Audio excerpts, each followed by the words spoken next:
Growing up in Mesa, it was super exciting to get the call to be the designer for this beautiful project. The site where we are now was an agricultural area with cattle farming, and then later it was the GM proving grounds, so the track was literally underneath where the library is now.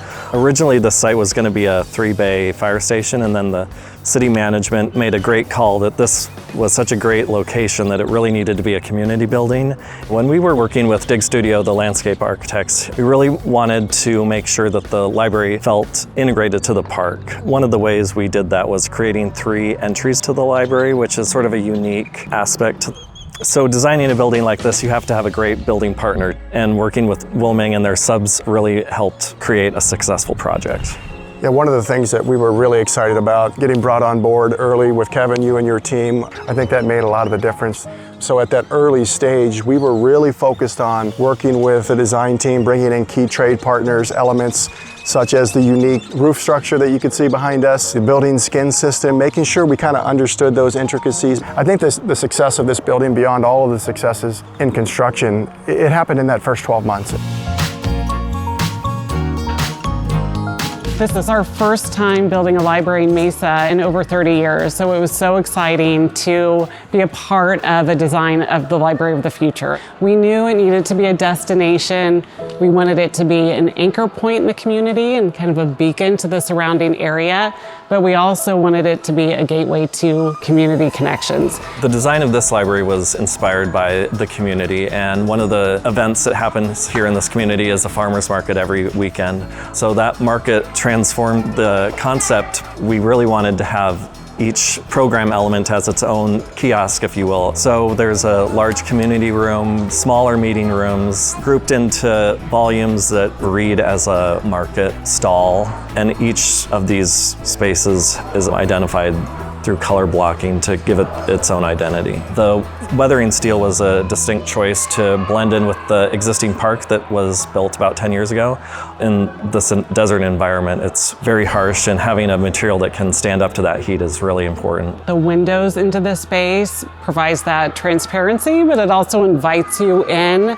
We love that the windows create this opportunity, especially at night, to really maximize that idea of a beacon. It really opens up the opportunity for discovery. One of the big features of the space is a public art wall, and that's an element of placemaking where we wanted art and technology to intersect in a very public space. So one of the fun things that we got to do was think outside of the box for library services, and mentioned reimagining what that looks like. So we've been working with Bibliotheca. They provided our automated book sorter. We don't have it available for the public to see, but it's very cool behind the scenes. We have our self-check kiosks, we have our book lockers, and we have the first library robot in the United States. So this is Romy. So we're really excited to explore what librarian robots might look like. So we're a prototype for this type of technology. Romy can take us places. Let's go to our community room. Thanks, Romy. Good job. The Children's Library is really the heart of the space, and we know from parents who've told us that this is a must stop on their daily routine, that this is a place that their kids want to come visit. Yes, the community around us has embraced us. We have a lot of families who use the library regularly as part of a stop in their day. So this has really become a destination, especially for young families in the area. Coming into a large building full of people and books and things, there's a lot of sensory input going on in the library. If a large, overwhelming space is maybe a little bit much for you, a family can come here and enjoy our sensory room and have kind of a lower sensory, more curated experience. So that was definitely an important element of the design and thinking around this space. Outside of our reading material, we wanted to foster that love of learning. We know that that involves play. From the ceiling to the floor, we wanted it to be a space that was engaging and fun to be in and bright and friendly and had a lot of different elements to look at and layers to the space. And Knot Studio that we worked with was able to create that feeling that we were going for. They did the graphics in the room, they did our signage, they really worked with us on shadow and light play. They did a fantastic job with that. On the south side of the building here, overlooking the lake, we've got a reading area interior to the building, and then exterior, there's a large reading patio that can be used throughout the year, and especially during the shoulder seasons, create an extension of the library without adding interior space to the program.